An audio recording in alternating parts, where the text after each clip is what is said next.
Hey folks, Naxxramas just released last night, and I managed to tank the entire thing in a pug group. To be entirely honest, the raid is just as easy as everyone has made it out to be, but there are still quite a few mechanics that you need to be aware of. In this video, I'm going to showcase every single one of my boss kills in 10-man Naxxramas from the perspective of a Protection Paladin. For obvious reasons, this video will be primarily oriented at helping tanks, but I'll be sure to explain any important mechanics that other roles need to worry about whenever it happens to come up. Also, while most of the mechanics are functionally identical on 10 and 25-man, there are a few cases in which an ability works a tad differently. Whenever this is the case, I'll be sure to mention it in the video. With all of that out of the way, let's take a look at Naxxramas, starting with Anub'Rekhan. At the start of the fight, I grabbed Anub'Rekhan and faced him away from the group, which is standard practice for any raid or dungeon boss. On 25-man, Anub'Rekhan will start the fight with 2 Cryptguard adds, so your tank should pick these up and face them away from the raid. On 10-man, a single Cryptguard ad will instead spawn roughly 15 seconds into the fight, so your off-tank needs to be ready to pick it up immediately. In this footage, you'll notice that the other tank just drags the ad out into Africa, but this is actually not the correct way to handle it.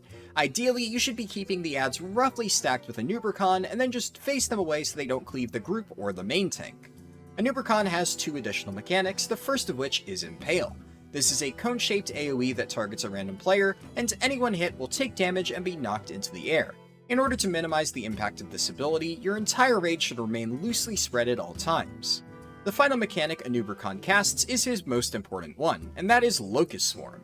This causes him to slow his movement speed by 25% and constantly pulse out damage to anyone within 30 yards. If you get hit by this damage, you're unable to use any spells or abilities, and this effect will last until you get out of range of Anub'Rekhan.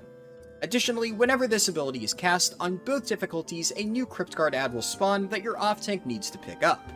As you can see, on our first pull, I didn't really look up the fight, and so the entire raid got silenced and promptly died. The correct way to handle this mechanic is to have your main tank kite Anub'Rekhan around the side of the room, as this will allow your healers to stand towards the middle and safely reach all players without being hit by the Locust Swarm. When it finishes, the main tank should just reposition the boss, and then the fight will continue until he dies. I'm gonna let the rest of the fight just play out, but if you want to skip ahead to Grand Widow Faerlina, you can check the timestamps in the video description.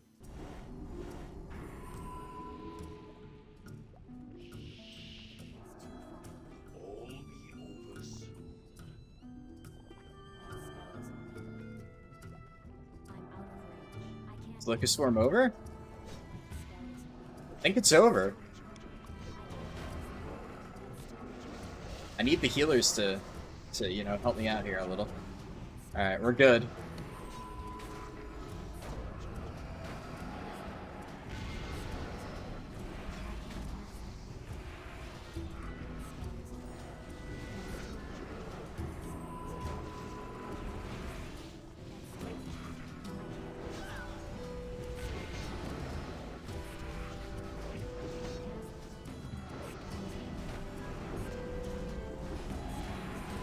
Nice. Alright, so while I showcase some of the trash leading up to Grand Widow Faerlina, there's a few things that I want to quickly touch upon. I'm doing it now because I didn't want to waste time at the start of the guide, and I also don't want to put it right in front of Grand Widow Faerlina, so it's at the end of the Anub'Rekhan timestamp. Basically, as you can see, this is unscripted. I scripted the first part of the video, so introduction, first boss, because I think the first very bit of the video needs to be at least somewhat clean. But the reality is, I have a lot of bosses to cover, and I do not have the time to write a 10-page script or whatever to go over all these bosses, because as you can see with some of my dungeon guides, my general format for this type of thing is I like to go into extreme detail. I like to make sure that I explain every single little mechanic. So if I'm going to do a structured guide with very clear, detailed boss explanations, I first need to obviously do more testing than a single run-through of Naxxramas, but I also need to spend a ton of time writing, researching a guide, and then, recording that, editing it. It needs to be much tighter than what this video is going to be, because the reality is I did this last night, and I am putting this out the following night. And I was kind of torn on this because a part of me did want to spend a bit more time, but the reality is I think that more people are going to get use out of a maybe slightly less polished Naxxramas showcase of, hey, I tanked all the bosses, here's what I learned, here's how you do it, TLDR kind of thing, than if I put it out like a week later when most people had already cleared the raid and didn't need it anymore. This is what I chose to go with. So apologies, it's not the really structured format that I've done before, but I did want to make that clear, and it's something that I didn't really feel like specifying in the introduction. Also, for all future boss explanations, what I'll be doing is giving a short, once again, unscripted blurb at the start, running through all the mechanics, running through all the 25-man changes, and then I will just be showcasing the footage of me killing the boss. Generally speaking, other than a few cases, while I was actually tanking the boss, I narrated through it. I said, okay, I'm doing this now. Helps to talk to myself while I'm recording, but there are a few cases, like in particular, I remember Patchwerk, I was just laser focused on staying alive. So hit or miss, but the reality is, you would not get this video for another week if I didn't do this format, and I actually had to script out the entire thing. So it's a trade-off, right? Actually, I say you wouldn't get it for another week. Realistically, you wouldn't get it ever, because I would not invest the time to make a week-late detailed Naxxramas guide. That just would not perform well to make it worth it. Oh, and one last thing, almost forgot. As far as Naxxramas trash goes, almost all of it is really straightforward. So I'm not going to sit here and say, the spiders put a poison, or the mob has a frontal cleave. 99% of the mechanics on the trash is just cleaves off the tank, silences random players, deals AoE damage, or applies a dot to a random target. There are a few trash mobs that have unique mechanics, and I will discuss them when we get to them, but generally speaking, they just aren't even worth discussing. So if you don't hear me mention any trash, just assume it's literally pull it all, AoE it down, nothing special. Alright, so Grand Widow Faerlina is one of the few bosses that's actually significantly different on 10 and 25 man. On 10 man, as you can see here, she starts with 4 Naxxramas worshippers, and the way we did it is we just kind of zug-zugged it. Pulled all 4 worshippers onto the boss, cleaved them down, and then just nuked Faerlina. That was our entire strategy. The only other notable thing is that when she casts Rain of Fire, I moved out of it. So on 10 man, that is a perfectly viable strategy, as you will see. The only partially problematic thing with this is on 10 man, when the adds die, it puts a silence on her, and while she's silenced, she cannot cast her Enrage or Poison Volley abilities. And these are kind of nasty. They can very easily kill the tank. I managed to live through it because I cycled defensives, but you may have to delay killing these to make sure that she is blanket silenced until she dies. But if you have a sick tank, you can just kill them and just survive to the end. On 25 man, obviously, I don't have footage for this. Sorry, that's the reality of pushing out a guide this quickly, but it's all I can really do with the time that I have. But she will come with follower ads, and these follower ads are nasty and should just be nuked. And the other main difference on 25 man is that you cannot just kill the ad and have it silence the boss. You need to mind control the ad with a priest and have the priest's mind control silence the boss. So a little bit different, functionally the same, but the way that you actually achieve the silence and the fact that there's new ads makes Grand Widow a little bit different. But otherwise, pretty much a tank and spank, and I'll just let the rest of the fight play out. I haven't really taken any damage thus far. There it is. There's the damage. Oh my goodness.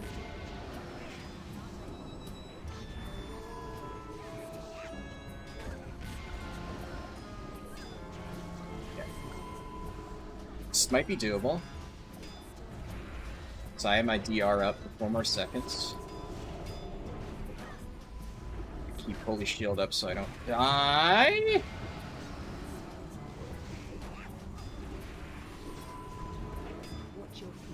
Oh.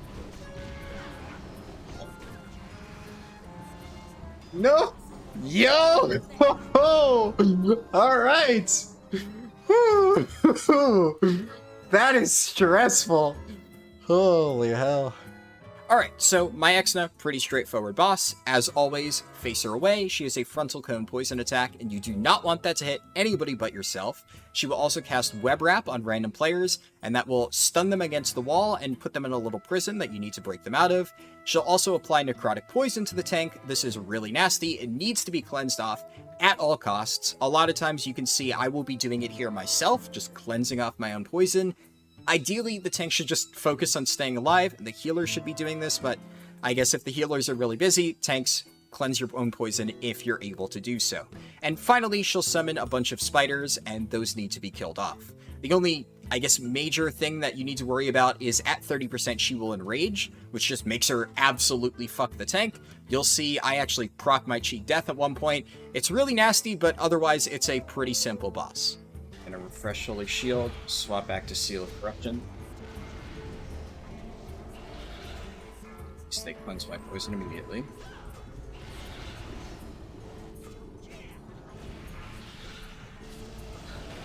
Maexxna spawning spiderlings.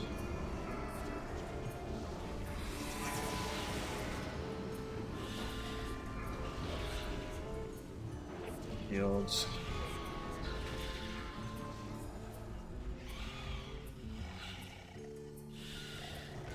Gonna use a healing pot.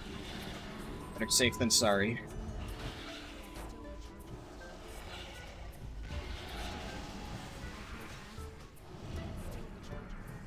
Shields.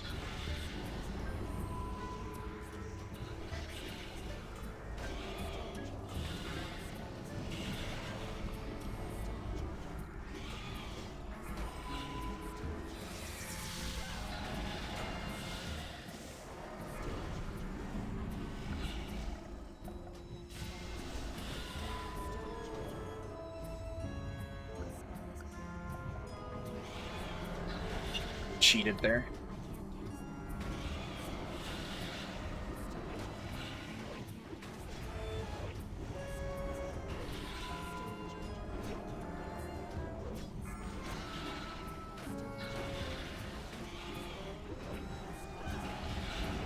It's getting really nasty.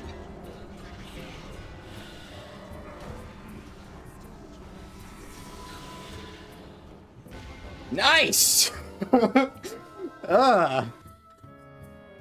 That was really scary. I think that's the first time I've proc cheat death on a boss so far. Alright. So I'll be talking about Patchwerk next. As you might already know, you can do the wings in any order that you see fit, so you may not do the first wing that I discussed as your first wing. You might start in a different one. You also may not do Patchwerk as your fourth boss. This is just the order I did, so it's the order I'll be discussing in it. But basically, Patchwerk is the most straightforward fight. The only thing notable about the trash before him is that you need to kill off all of it in this room, because if you don't, they will pull when you engage him. So clear out his entire room, pull him onto the nearby platform, and then just tank him. That's the entire fight. Patchwerk's only real ability is Hateful Strike, which is just a hit on the off tank. So on 10-man, it'll hit one other tank, obviously, because you only have two, but on 25-man, you will need 3 tanks because it'll hit the 2 other highest threat targets, so you need 2 other tanks standing near the tank to eat up those Hateful Strikes. And it hits really hard, so it's not just the main tank getting absolutely blasted, it is also the off tank. And then, finally, he obviously has an enrage effect at 5%, so you should save any major defensives for that. But I'll just showcase the entirety of this fight. It's pretty stressful, as you can see. I basically stopped talking for most of it, and I'm just, like, laser focused on my rotation. But, I mean, in the end, we did one-shot it, so I think that was for the best.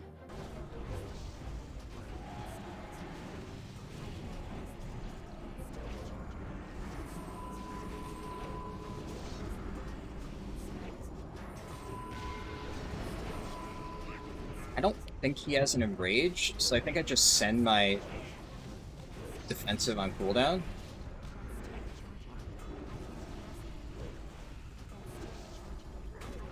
Need to be making sure Holy Shield is up the moment it's ready. So I'm letting Holy Shield slip a few times, and that's really scary. Do this. Judgment. This, and sneak in a Holy Wrath, and then get Holy Shield back up before it falls.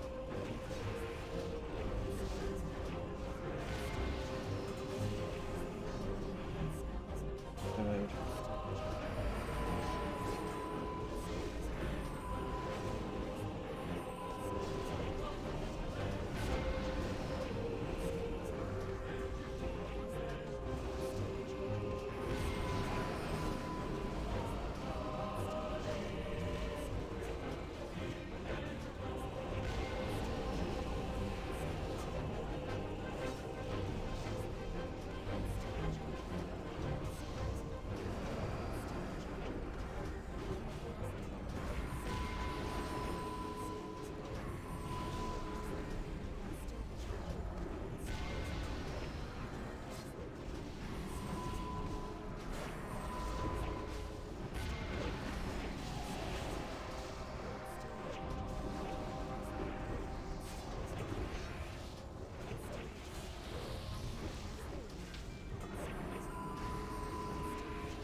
Nice. That was stressful. So Grobbulus is a boss that in theory is pretty easy, but as you can see in the footage, my raid group made it a bit more difficult than it has to be. So first, you want to clear out the ground floor of all trash, and then when Grobbulus patrols down from his little ramp, you can pull him and the main tank will have to kite him around the room. Now, he has two main mechanics, the first of which is Poison Cloud. This drops a, obviously, little poison cloud at his feet, and this will begin to expand slowly over time. When it reaches its maximum size, which is pretty large, it will despawn. So you're not going to eventually run out of space, you just need to make sure that you're not blanketing the room in these things before the first one despawns.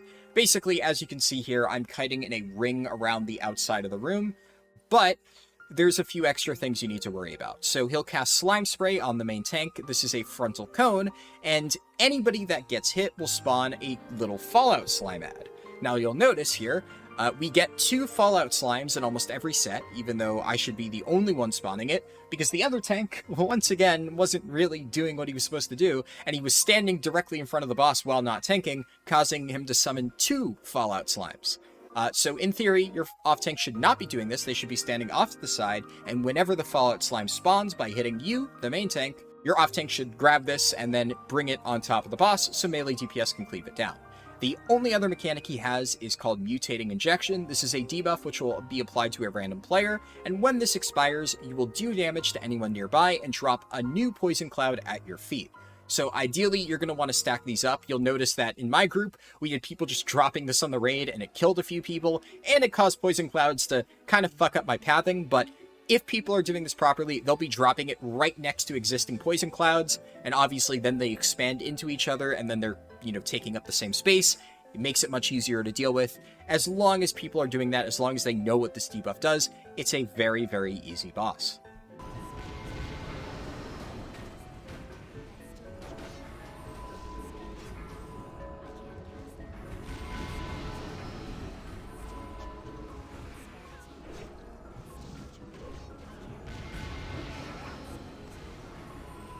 They despawn after a little while.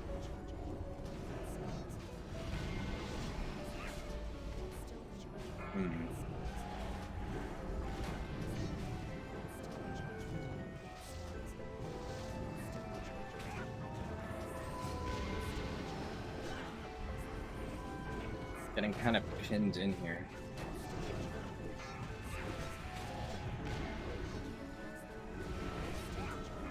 Okay.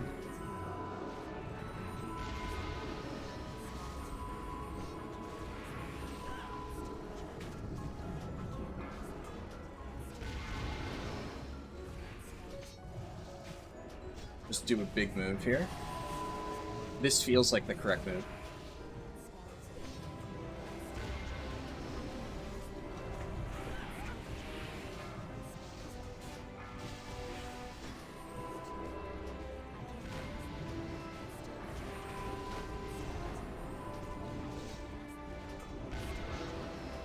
Even with 2 dead, honestly pretty easy.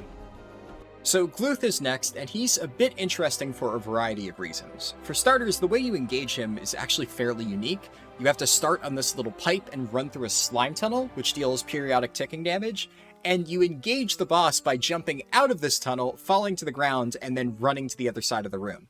So, really interesting way to start the boss encounter, and the tanks will need to grab him and drag him all the way to the far door. And this is because the area right where you drop down has a bunch of little grates, and they will spawn zombie chow ads. And these zombie chows, if they get too close to Gluth, will be devoured, and they will heal the boss. Obviously, that's not good. Now, these guys do have a threat table, so the idea is that somebody who's fairly mobile, or somewhat tanky, so either a Death Knight tank, Paladin tank, or in our case, a mage, will round all these guys up, do AoE damage to them, get threat, and then basically just kite the zombie chows around the back of the room. So while the mage was doing that, me and the other tank were sitting up by the door holding Gluth. Now this boss is also fairly interesting because it's one of the few that has an actual tank swap mechanic. So as Gluth attacks one tank, he will apply Mortal Wound, which is a stacking debuff that reduces their healing taken by 10%. And this will fall off if you don't gain enough stacks for a period of time, so you have your off-tank taunt. It's that simple. It's a classic retail taunt swap. You get up to 3-4 stacks, Your off-tank taunts, they get 3-4 stacks, your debuff falls off, you taunt back. That's it. Then, finally, about 2 minutes into the fight, Gluth casts an ability called Decimate, which causes all Zombie Chow to drop to 5% health and start running towards him and ignoring all threat. You'll actually notice I didn't read about this mechanic. I missed that part of the guide, so I started panicking. I'm like, oh, what the fuck is going on? But basically, at this point, your ranged DPS need to be aware of it. They need to hard swap to the Zombie Chow and kill them before they reach the boss. Oh, and lastly, Gluth will periodically cast an Enrage on himself, which should be removed with Tranquilizing Shot, as otherwise he will start to hit the tanks pretty hard. If you don't happen to have a Hunter in your group, you could use a Rogue's Anesthetic Poison. This is obviously not ideal, but it is an option. But aside from that, it's pretty straightforward. After Decimate goes out, the fight just continues as normal, so ideally, the boss didn't heal to a point where you can still kill him. In our case, I think he healed a bit, but we were still able to finish him off. And yeah, overall, not too hard of a boss, but he does have some pretty cool mechanics. Why? You're supposed to kite them, I thought. Unless, am I dumb? I might be dumb. But I thought Gluth wasn't supposed to eat any.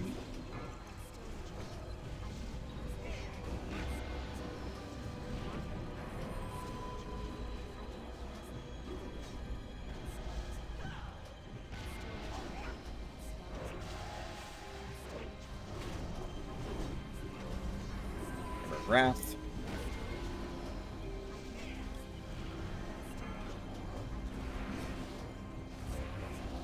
Shield up. Wrath. Judgment. Wrath in a second. Nice.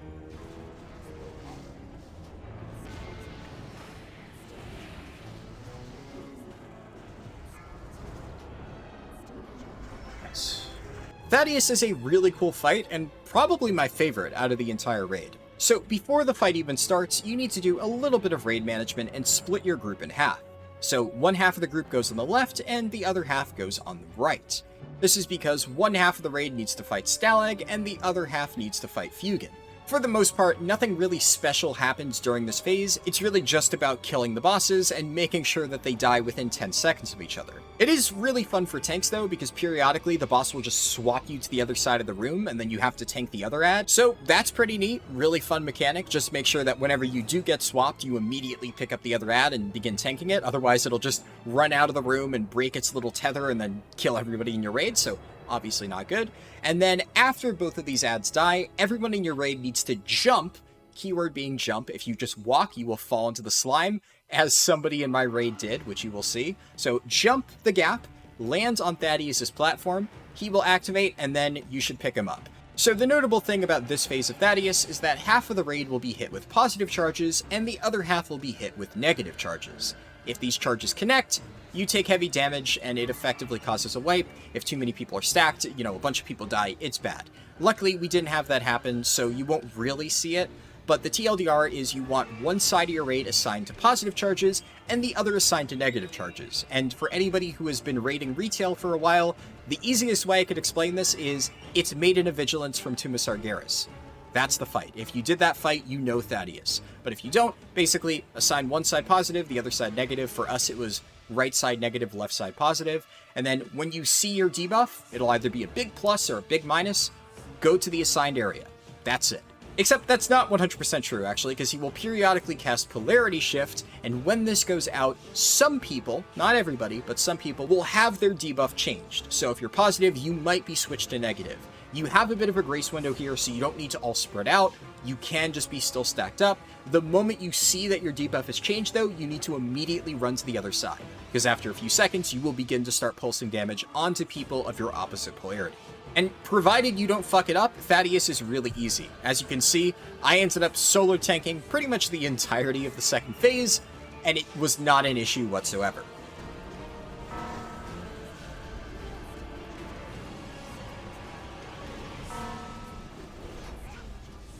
I don't know if there's a tank swap in this fight. The other guy's having some fucking issues, dude. But I need to pay attention, because if I need to shift...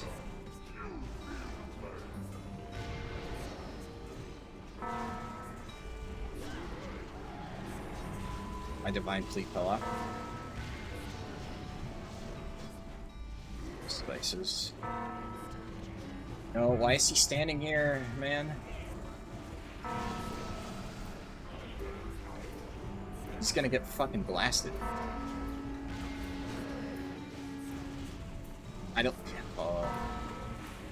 Okay, what am I? Still negative.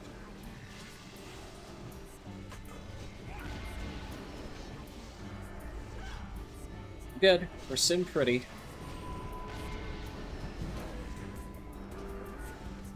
Oh, did we not lust?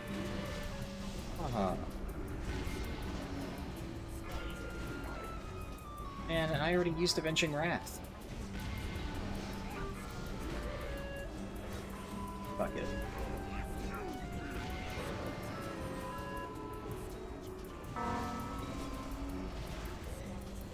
I've been saving those for a rainy day.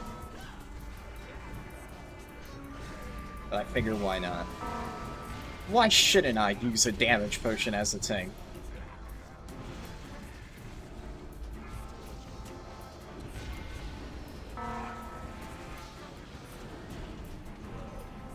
Danger, danger. Ah! Haha! Finally swap colors.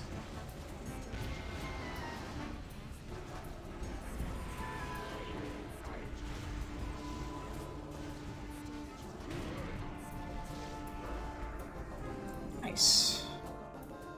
My group decided to do the Plague Quarter next, starting with Noth the Plaguebringer, and this section has one of the only notable trash mobs, that being the Stoneskin Gargoyle. When this guy gets low in health, he'll begin to cast Stoneskin, and if you don't kill him fast enough, he'll start to heal for a lot. So obviously, when he gets low, burn him as quickly as possible.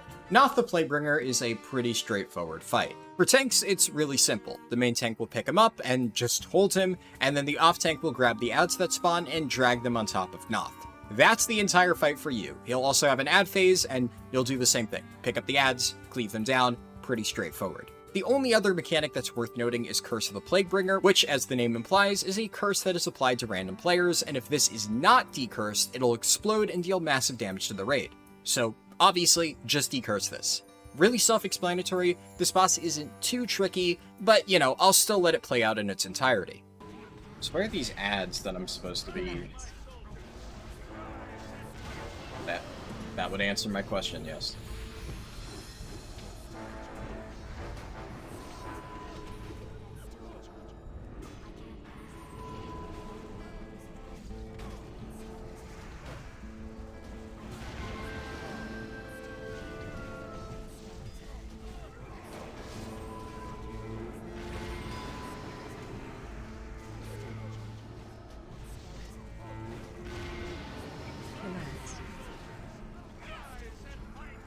So can he not be damaged while the adds are out? Or what?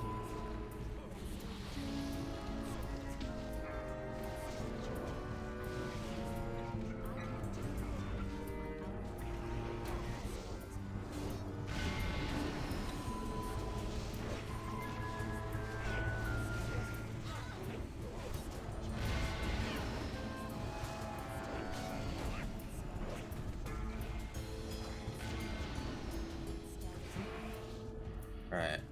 So he teleported away. Oh. An ad phase? Yo. Am I gonna have Holy Wrath up in time? I think I will. Just these two? I'm gonna gamble and just send Holy Wrath on CD.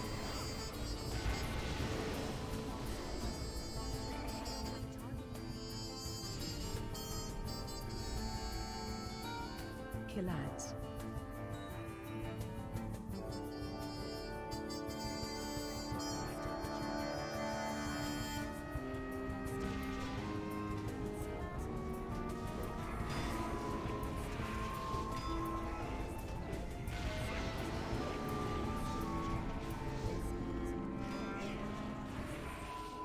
Nice.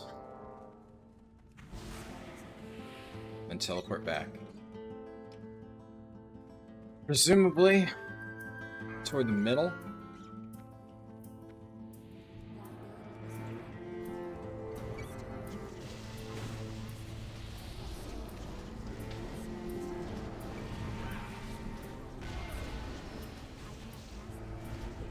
Send Holy Wrap off CD. Relax. That was not the play.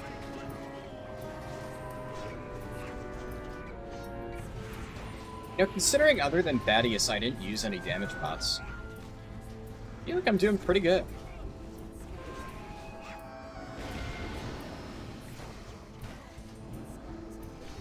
Might still be able to get a second Holy Wrap off.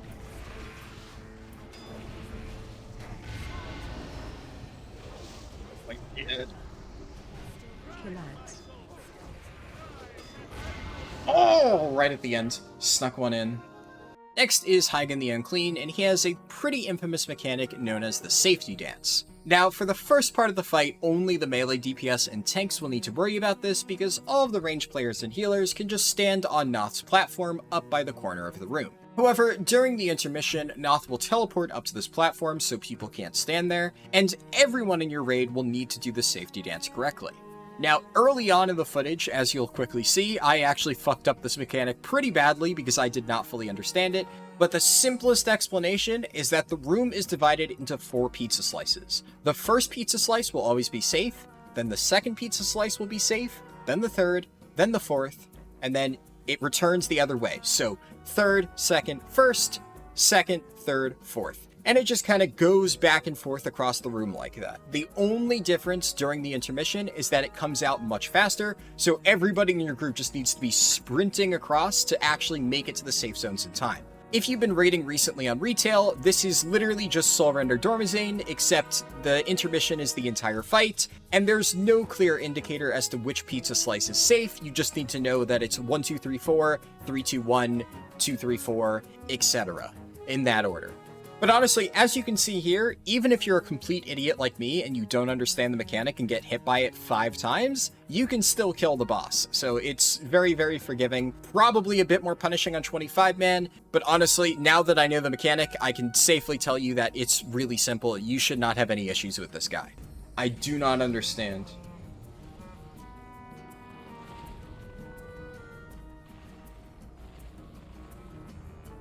Okay, what, we just keep running?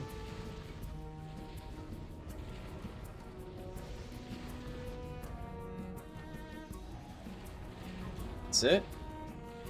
He's immune to damage. Then you just go back. I mean, if that's it, then that's easy. Okay. Shit. Fucking DBM baited me.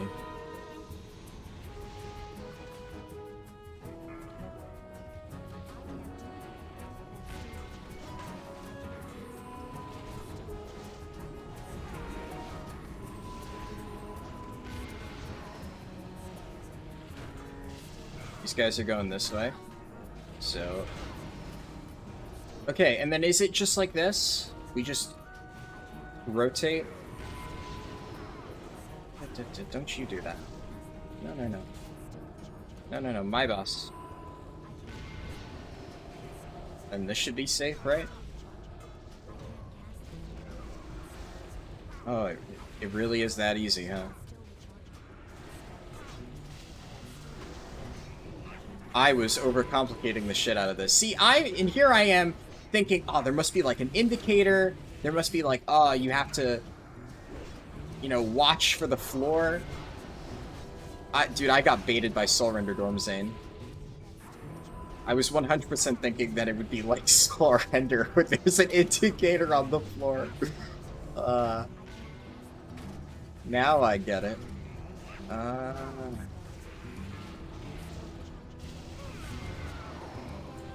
The safety dance?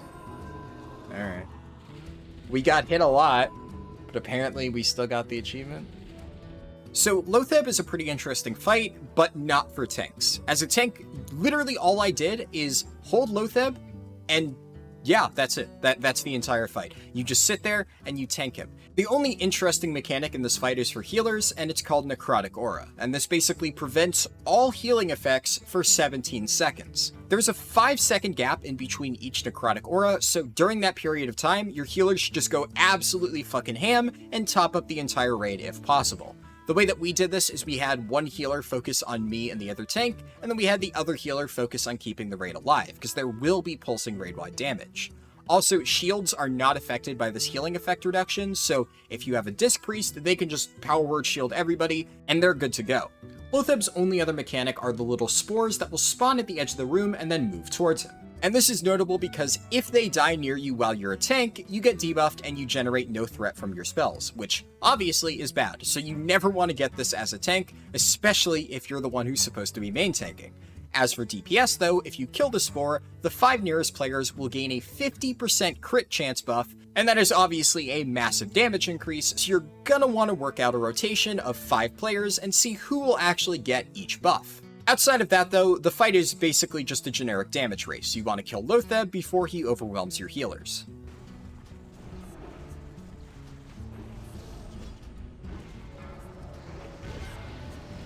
Loatheb really doesn't hurt at all. It's kind of interesting how this guy has like so much fucking health. And it's literally just... I mean, actually, come to think of it, that's how the Hearthstone boss was designed though, right? It was all about like Loatheb had like 100 health or something wild like that. And then you had to kill the spores, and the spores would like buff all your minions' damage. So it was all about, and then Loatheb, oh yeah, and he constantly dealt damage to you, so it was literally just, you had to set up a board, kill the, what was it?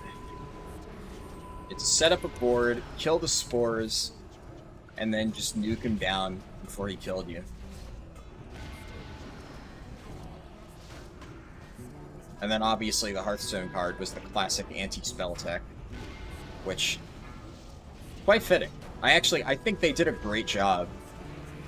Now that I've actually played through Naxx and seen how the bosses work, they did a really good job translating the Hearthstone bosses into to cards. Can't speak for Kel'thuzad, because like, obviously haven't done him yet. And I think Baron Rivendare is like kind of a bit of a letdown. They did the Four Horsemen a bit better in Knights of the Frozen Throne, but admittedly that used like the Legion Horsemen. But I think that was a better version of it. But, like Loatheb, I think is perfectly translated. Anti-spell tech. Could not ask for something better. So that's really, really, really good. And then if you look at what's the other one? Maexxna. I guess Maexxna is kind of basic, right? But it's kind of hard to take a giant spider that just whacks the tank really hard. But I guess in that sense, you know, poisonous is a mechanic. I think Maexxna makes a lot of sense. And that it's just, you know, she kills shit. That's really all there is to it.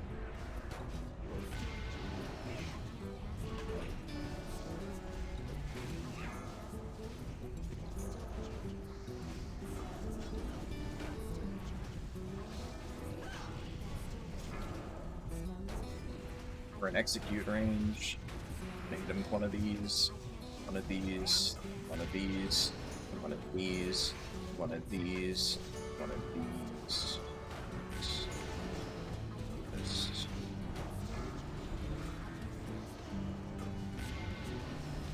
This. Fresh consecrate. This. Wrath. This. Consecrate.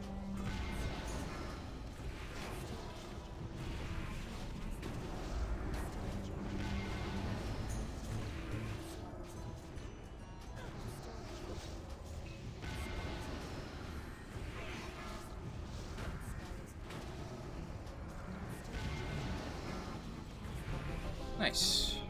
The final section in Naxxramas is the military quarter, and first up, it's Instructor Razuvious, and this guy is actually really cool. So on 25 man, as a tank, your job is going to be really boring, because the only thing that you're going to be doing is holding the Death Knight understudies and letting them attack you. That is your entire job. You are not actually tanking Instructor Razuvious on 25 man. No, that job is reserved for your priests, who are going to be mind controlling these understudies and then using them to tank the boss. However, On 10 man, there are 2 mind control crystals, and you can use these as a tank, or well, as anybody, but usually as a tank, to mind control the understudies and then tank the boss. So in this case, I did that. I used the mind control crystal on the understudy, and I held Razuvious for the entirety of the encounter. My off-tank grabbed the other one and held it until the first one died, and then I picked that one up and tanked the boss until both of them were dead. At which point, I had to face tank it, which is really not recommended because boy does this guy fucking hurt. Pretty much you have a very, very small window in which you can actually survive tanking Razuvious, and the moment your cooldowns expire, you are fucked, and so is the rest of the raid. So the way that you actually need to handle this boss as a result is using these Death Knight understudies, and the way that it's going to work is you put up your Bone Shield, you taunt the boss, and then that's it. You just kind of use your Blood Strike ability on cooldown, hit him, and he hits you. And the idea is that healers will have to keep you up, you refresh Bone Shield the moment it's up, and that's the fight. It's really it. Really, this is more of a healing encounter. He will periodically use Disrupting Shout, that just deals damage to everybody. He'll throw Jagged Knives at random players, once again, just deals damage. The entire challenge, outside of doing the mind control thing, is just having the healers keep the entire raid alive through all of this damage, and then, you know, having the healers keep the ads alive so that the tank doesn't have to hold Razuvious with his face. That's the entire fight.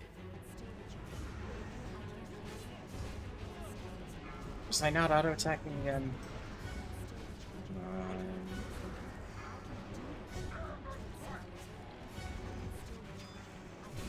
I might need to just eat the last few seconds of the fight. Please, come on, healers. Don't make me just eat through the last bit. It would be fun as fuck, though. Won't lie. But then I would lose my consumes, and I don't want to lose my consumes. I'm pressing 4 real fucking hard right now, let me tell you. I'm pressing 6. I got it. How did that guy die? Oh, shit.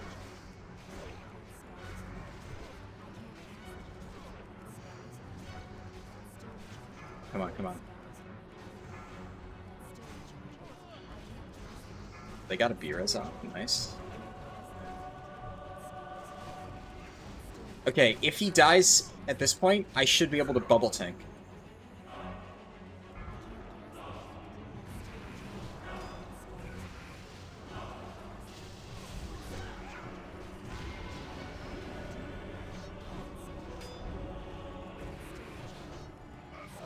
Nice! Well, unfortunately our boom game got whacked. But that worked! I ate like quite a few autos. Gothik the Harvester is so easy that it's almost not even worth discussing. It's an ad encounter, and you're supposed to split your raid, but you don't actually have to, so you want your entire raid to just stand on the side of the fight in which you engage him, which is the living side, and every single time you kill one of the living ads, they will turn into a ghost and appear on the other side. And I think the way that this was intended, I believe in Classic, is you had to split your raid in half, and then half your raid would kill the living ones, half your raid would kill the spirits. In Wrath of the Lich King, you just have everybody stand on one side, and then 2 minutes into the fight, the gate in the middle opens, all the ghosts run at you at once. In my case, I just blasted them all with a big holy wrath, and then we just kind of continued with the fight. And then 5 minutes after you start it, Gothik himself TPs down, and he will hit the tank with the Shadow Bolt. That's it. Kill him and move on. So it doesn't do anything?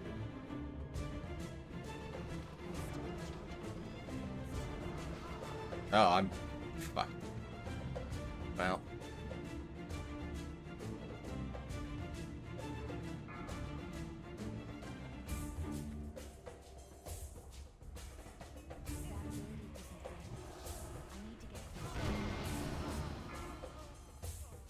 One night. I'm guessing once the gate opens, that's when we have to fight all of them at once. And if that's the case, then oh baby, that's going to be a juicy Holy Wrath. I really hope that's the case.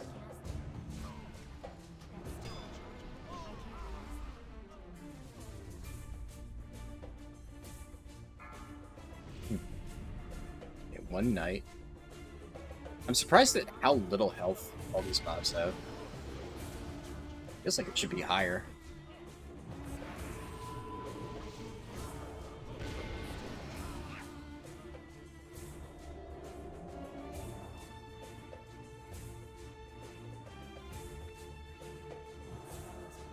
Should also be keeping this up. It's kind of difficult because I keep dropping combat.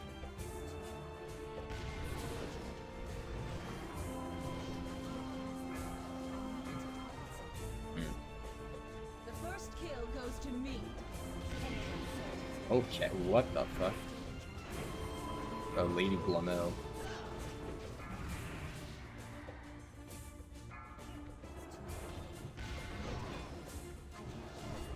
Now it's starting to ramp up.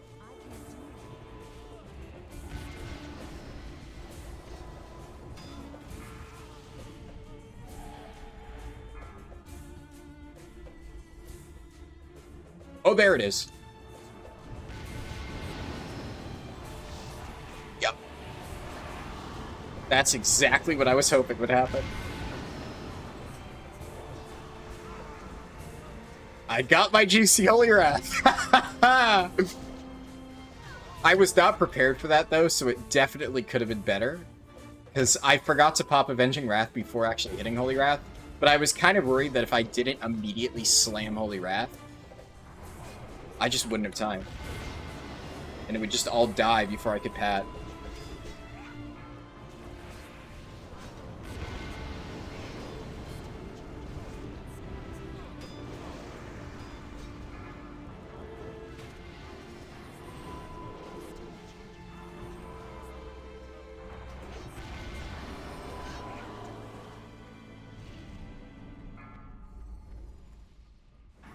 But, you know, being the Warcraft logs pad god that I am, I've managed to actually do some decent damage here.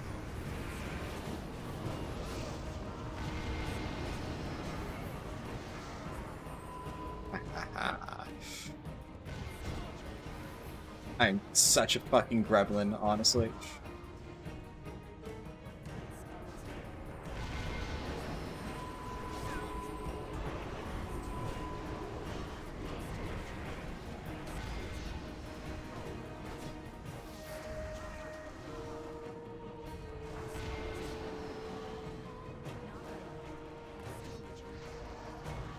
Phase 2?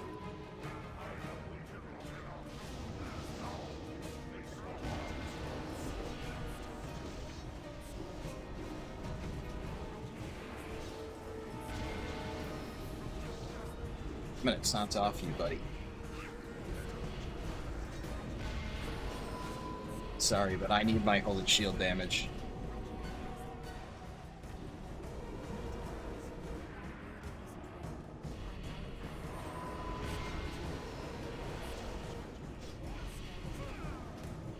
We're about to get in Hammer of Wrath range.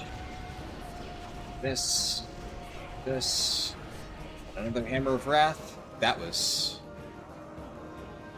really fucking easy.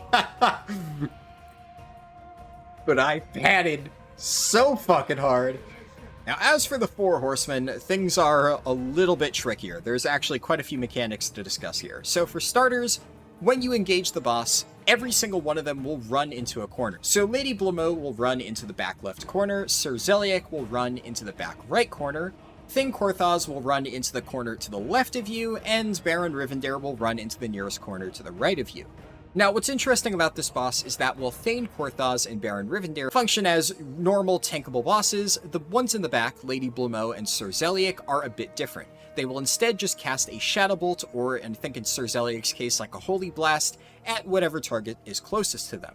So, the idea is that one tank picks up Korthos, the other tank picks up Rivendare, and then drags it on top of Korthos, and then you need to have ranged DPS and healers out in the back attacking Sir Zeliek and Lady Blamo, and they are going to be cycling back and forth so that they don't die. And this is largely because of the other primary mechanic in the fight, which is the marks. So every single boss has their own mark.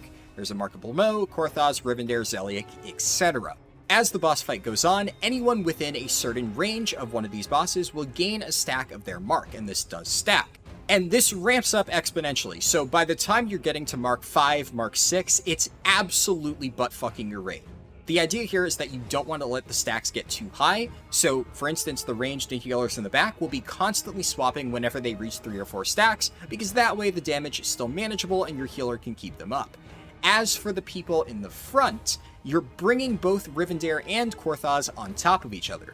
The idea here is that you're killing them before the marks become an issue, but this is really difficult. You actually do need quite a lot of damage to do this. Now, I think it's technically still possible to just have them split apart and do the fight that way, but I don't really think it's recommended. It's probably just going to make it harder on your healers, and I think if you don't really have the damage to do this, the stack strat, you're probably just going to have a really difficult time with this boss, but I can only speak to this strategy since it's the one I did.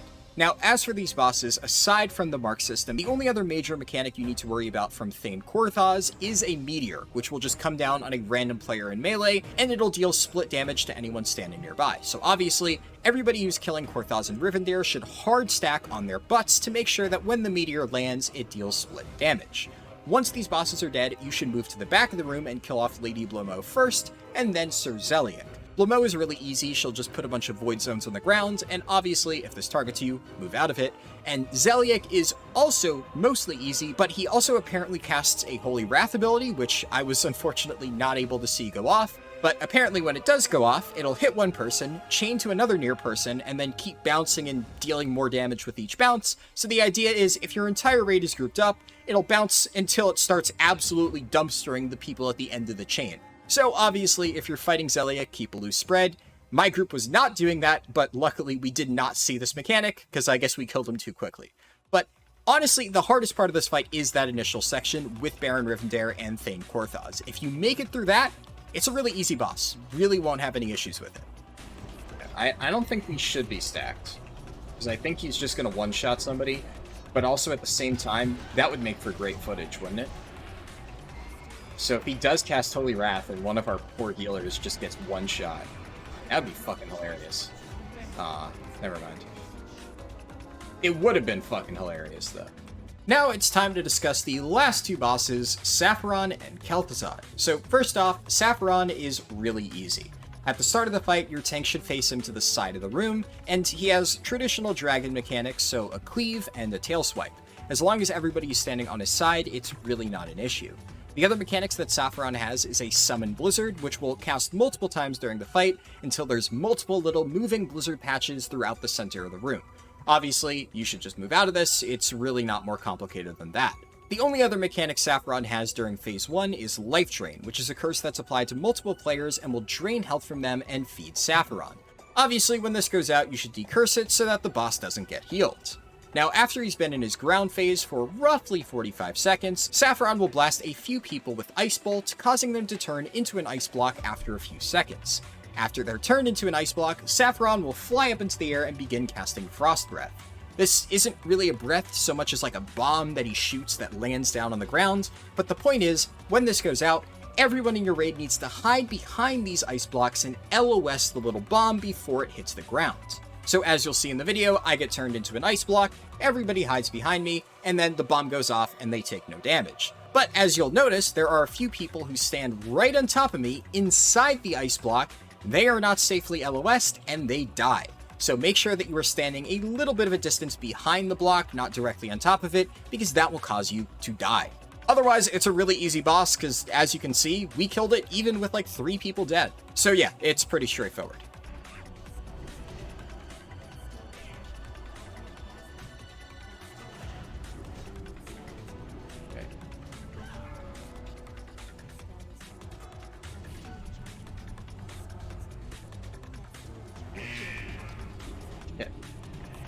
It's so hard to see the effect of that.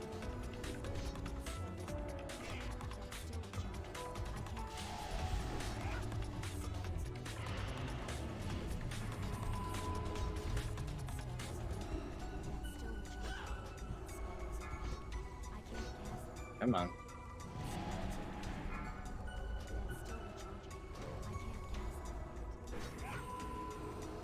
Mega sketched out. Somehow I didn't proc my cheap death. Alright, hit him with the exorcism. Oh. Again? Find shelter.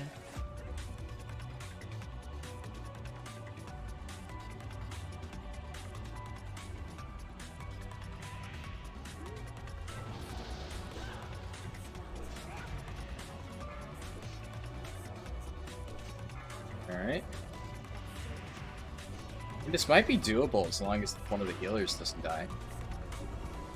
But as it stands, this is sketching me out.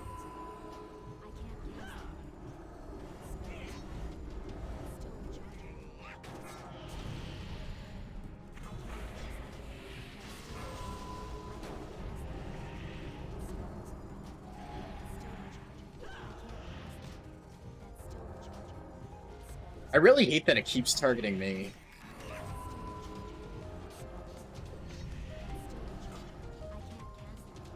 This guy said he's getting smacked by the boss. He's not getting smacked by the boss. I don't know how he died. He definitely wasn't LOS properly if that was the case.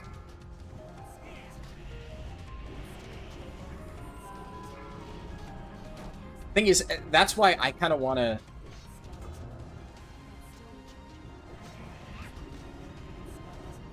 They're saying it's bugged. I don't know if it's bugged or if they're just positioning themselves not correctly. Exorcism, exorcism. Okay, it wasn't on me this time. Find shelter.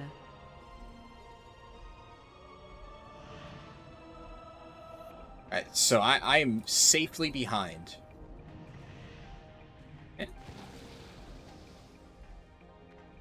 I might have moved out a little. Well, I didn't move out too early, but I risked it. That was really fucking close. Because I thought the moment it hit the ground, it might have been like that. But that was like definitely a Final Fantasy moment of like, you know, the actual animation goes off and I'm outside. But I didn't get hit. But it feels like I should have. Okay. And...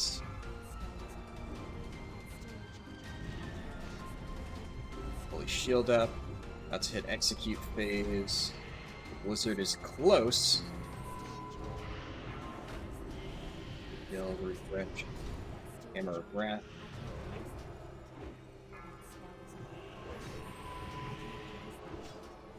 Heal. Throw out my DR. No, can't hurt.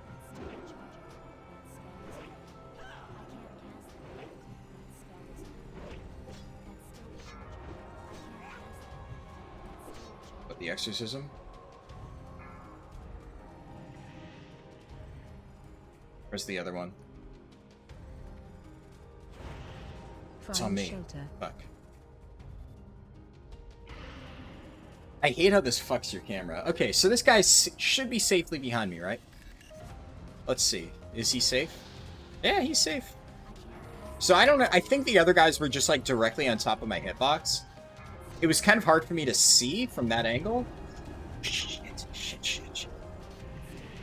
That's my best guess. I actually, you know, I still have cheat death. I'm sitting here panicking, and I haven't even procced Ardent Defender yet. I'm chilling. There's Blizzards.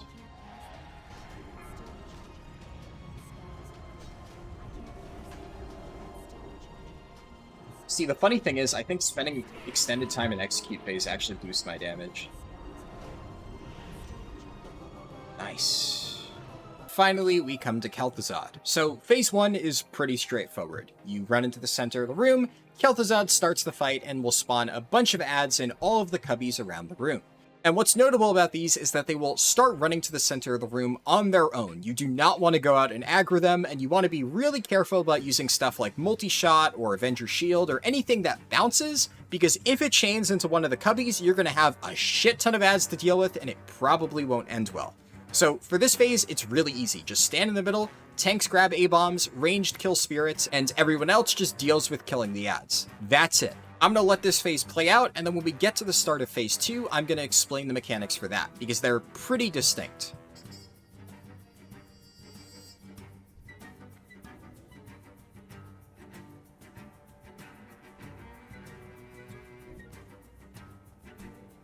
There's another one over here. Boom.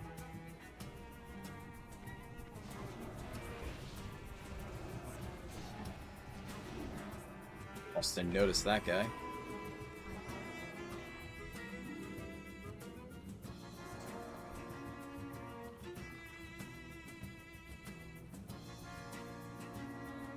Jesus. This guy in the guild got a fucking Kel'thuzad staff? Ugh. That is disgusting.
I think we're about to get Kel'thuzad, right?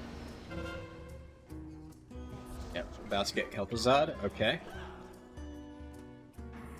After a few minutes, I'm not entirely sure how long, Kel'thuzad will activate and your tank will need to pick him up as soon as possible. This phase is long and it's pretty brutal. So for the first 60% of the fight, Kel'thuzad will only cast a few abilities. He'll have a Frostbolt Volley that hits the entire group, he has a Frostbolt that hits the tank, a Shadow Fissure, which is a little patch that spawns beneath a random player, and if you don't move out of it, it deals massive damage and probably kills you. He has Detonate Mana, which is a debuff that explodes, dealing damage to nearby players, so obviously if you get this, move away from your group. And finally, he has something called Frost Blast, which is supposed to just target a few random players, stun them, and deal heavy damage over time. But on 10-man, at least right now, it's actually kind of bugged, and it is hitting the tank as well as another random player. But it's even weirder because it's actually not stunning the tank. As you'll be able to see, I am still moving around while I am quote-unquote stunned, but I am still taking massive damage over that short period of time. So in the end, this did kill me, and then we finished off Kel'Thuzad while I was dead, but this thing is absolutely ridiculous.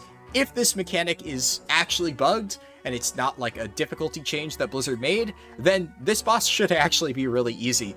But because of this mechanic, and really only this mechanic, it became extremely difficult because I was forced to cycle cooldowns aggressively to not get absolutely destroyed from this thing. I used Divine Protection, Lay on Hands, my PvP Trinket, Cheat Death at one point. I had to bust out everything to survive every single one of these. And I don't know if I could have called for externals. I'm not super familiar with what I have access to. But yeah, this thing absolutely fucking blasted me. It was the main challenge of the fight. But it's probably a bug, so hopefully Blizzard fixes this.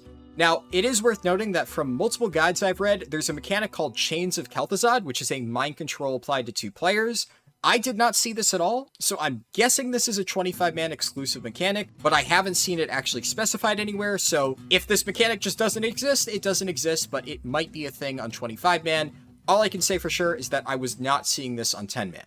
Now, once Kel'thuzad reaches 40%, he gains one new mechanic, or rather, he summons a new set of adds called Guardians of Icecrown. So these are big Nerubian dudes that the off-tank should pick up, and they will mostly just auto-attack the off-tank. Effectively, this serves as a softened rage for the fight, because they will continue ramping their damage. Eventually, they will kill the off-tank, and then presumably the rest of the raid. So when Kel'thuzad hits 40%, you want to completely ignore these adds and just burn him down, and then hopefully you can kill him before the Guardians of Icecrown kill your off-tank. And that is pretty much the entire boss fight. Like I said, the Frost Blast makes it really scary. As you'll see, it got super sketchy towards the end, but assuming this mechanic does get fixed, it's pretty chill because the damage check is really not an issue otherwise.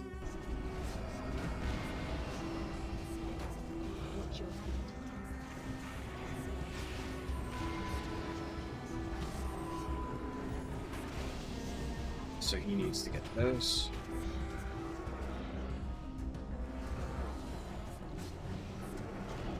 Why did he... I don't know why he taunted Kel'thuzad.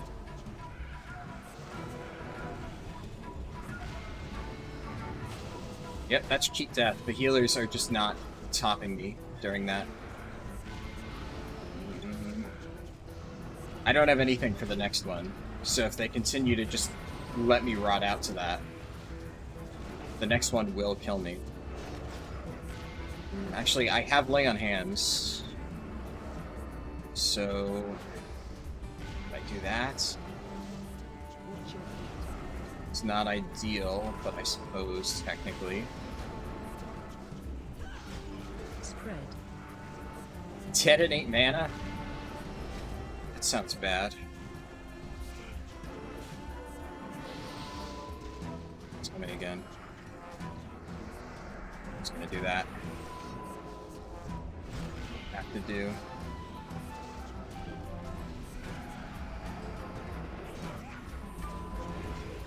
Execute range. Shadow Fisher on me. Okay, the next one I have nothing though. Get my next kick.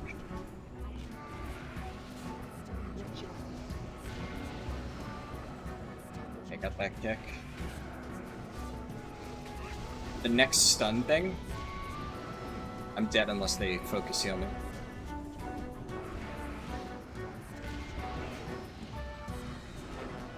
This thing. Yep, they're just not healing. Sad.